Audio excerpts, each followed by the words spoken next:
একটি বিশ্বকাপ ও দুটি কোপা আমেরিকা শিরোপা আর্জেন্টিনাকে জিতিয়েছেন এমিলিয়ানো মার্তিনেজ। একসময় দলের সুযোগ না মিললেও তিনি এখন দলের প্রাণ। বিপদে আর্জেন্টিনার শেষ ভরসা, যার অসাধারণ নৈপুণ্যে ৩৬ বছরের বিশ্বকাপ আক্ষেপ ঘুচিয়েছিল আর্জেন্টিনা।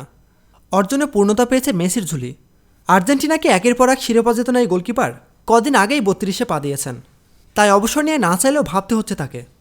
প্রশ্ন উঠছে, কখন থামবেন আর্জেন্টাইন এই তারকা? যে প্রশ্নের উত্তরে মার্তিনেজ আরও একটি বিশ্বকাপ জয়ের স্বপ্নের কথা জানিয়েছেন।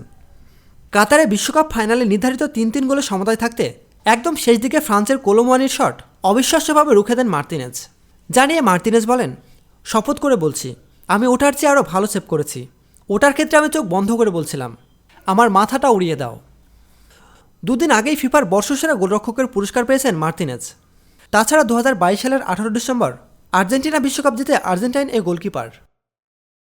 প্রতিনিয়ত খেলাধুলার আপডেট জানতে খেলাযোগ টিভির সাথেই থাকুন। এতক্ষণ আমাদের সাথে থাকার জন্য আপনাকে জানাচ্ছি বিশেষ ধন্যবাদ।